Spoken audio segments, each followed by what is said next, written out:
Olá!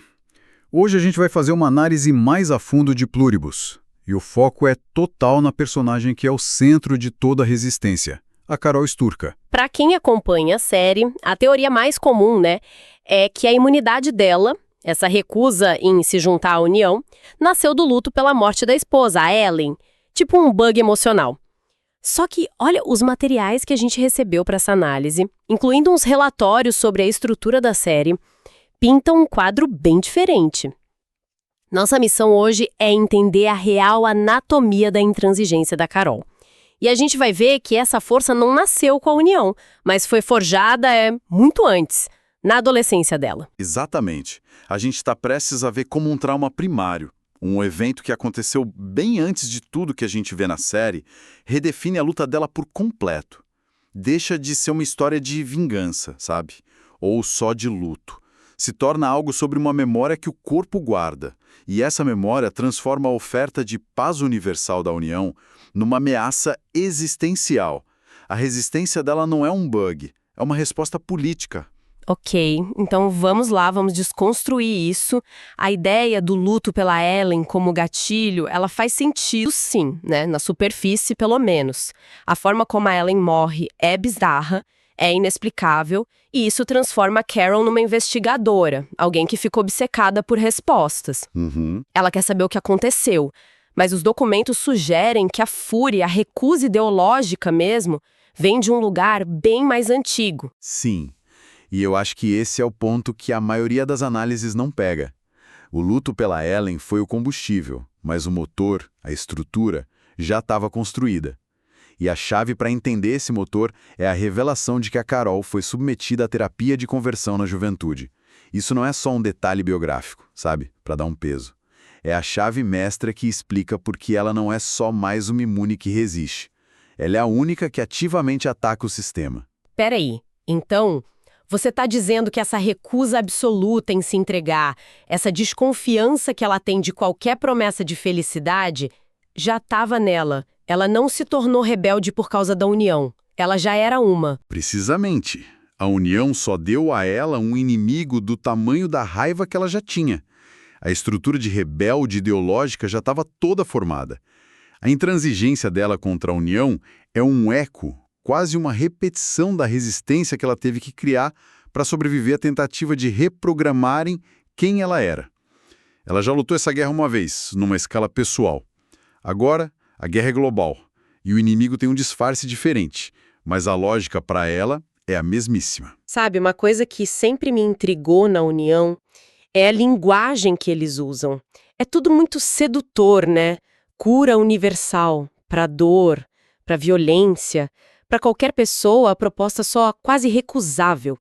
Paz, felicidade, quem diria não para isso? E aí que está o ponto central para entender a Carol. Para ela, essa linguagem não é sedutora. É um gatilho traumático gigantesco. A União usa, de propósito, uma terminologia médica, terapêutica. Eles tratam a individualidade, a raiva, a dor, não como parte do ser humano, mas como um caso clínico. Um sintoma? Um sintoma a ser erradicado. Ela não vê uma força de evolução. Ela vê um médico com uma seringa oferecendo uma cura que ela não pediu e que ela sabe que vai destruí-la. É o mesmo modus operandi. A ideia de que tem algo errado com você que precisa ser consertado para você se encaixar, para ser feliz segundo o padrão dos outros. É uma violência sutil. Exatamente. E o que é fascinante na personagem é que ela identifica esse padrão na hora. O alarme do trauma dela dispara. Quando a União oferece paz e felicidade, a Carol não ouve uma promessa de utopia. Não. Ela ouve uma ameaça de aniquilação da identidade. Ela vê a mesma lógica da terapia de conversão, só que agora aplicada em escala planetária. Então a recusa dela não é só medo ou teimosia, é uma posição política consciente. Ela está dizendo, eu já vi esse filme e sei como termina. Isso. Para ela, a cura é a agressão. E ela não vai ser a paciente passiva dessa vez. Isso muda tudo. A raiva dela não é um defeito, é um sistema de defesa. Isso me leva a outro ponto que os relatórios mencionam, a recepção da personagem. Tem uma crítica social bem interessante aí. Muitas vezes a agressividade da Carol é vista como desagradável, irritante, até histérica, né? Sim, e isso expõe um viés de gênero muito claro. Fica ainda mais evidente quando a gente compara com outros personagens, como o Manossos. A hostilidade do Manossos, a rejeição dele à União, é interpretada como heroísmo e integridade. Nossa, lembro da cena em que ele prefere atravessar um dos lugares mais perigosos do mundo a pé, comendo ração de cachorro, a aceitar qualquer ajuda da colmeia. E as pessoas veem isso como força. Ele é o herói durão. Perfeito, agora compara com a Carol. A agressividade dela, que vem do mesmo lugar de convicção, é rotulada como emocional, descontrolada. Mas quando a gente põe o trauma da terapia de conversão na equação, essa fúria ganha um significado novo. Não é descontrole. É uma estratégia. É a melhor estratégia que ela tem. Se no passado ela foi um objeto passivo de uma cura forçada, hoje ela inverte o jogo. Ela projeta ativamente a raiva, a dor dela, para sobrecarregar a rede neural da União. Ela descobriu a vulnerabilidade do sistema. Exato. A incapacidade deles de processar emoções negativas complexas. Ela literalmente transforma a própria dor numa arma de destruição em massa. Uma mudança de postura total. De vítima de um sistema para a única pessoa que pode ameaçar esse novo sistema global. Ela aprendeu da forma mais dura que a passividade leva à aniquilação. Então a resposta dela é a agressão máxima e calculada. Tipo quando ela exige e consegue uma bomba atômica. Não é um chilique. É a lógica da destruição mútua assegurada. Ela está negociando como uma superpotência. Isso. Ela força a União a tratá-la não como uma anomalia, ou uma paciente a ser curada, mas como uma potência adversária. A raiva dela não é um sintoma, é a principal arma estratégica dela. É a inversão completa da dinâmica de poder que ela viveu na adolescência. Ela não está só sofrendo, ela está garantindo, de forma ativa e violenta, que o médico nunca mais chegue perto dela. Certo, então vamos juntar as peças. Como é que esses dois traumas, a perda da Ellen e a terapia de conversão, se conectam? Porque não são a mesma coisa, certo? Um parece ser o motor da trama, o outro o motor da personagem. Essa é uma distinção crucial. São traumas distintos com propósitos diferentes. O relatório de estratégias da série deixa isso bem claro. O luto pela morte da Ellen a tornou uma detetive. Deu a ela um objetivo concreto, uma busca por respostas. E é importante lembrar como a Ellen morreu. Não foi um acidente comum. Ela congelou, caiu, tinha marcas estranhas e sorriu antes de morrer. Isso não é só tristeza, é a cena de um crime. Exato. E essa investigação a coloca no caminho. Faz ela procurar outros imunes, testar as regras da União, a leva a descobrir segredos sombrios. Esse luto deu a ela um foco prático, uma missão. Mas não a ideologia para lutar. Isso.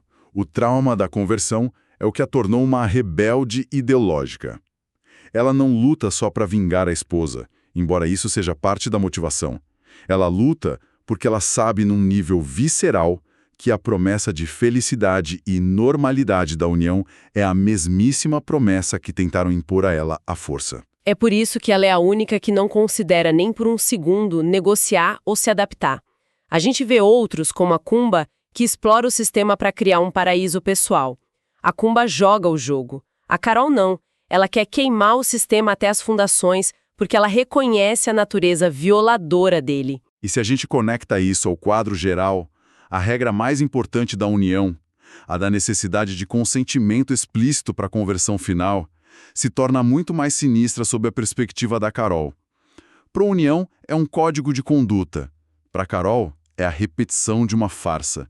Ela entende, melhor que ninguém, que um consentimento dado sob a pressão de ser feliz ou sobre a ameaça de isolamento eterno não é consentimento de verdade. É só outra forma de coerção. Fica muito claro, então, que a resistência da Carol não é um defeito, não é um bug emocional. É a maior força dela. É uma defesa política e pessoal, forjada na experiência mais violenta que alguém pode sofrer. A tentativa de apagar quem se é.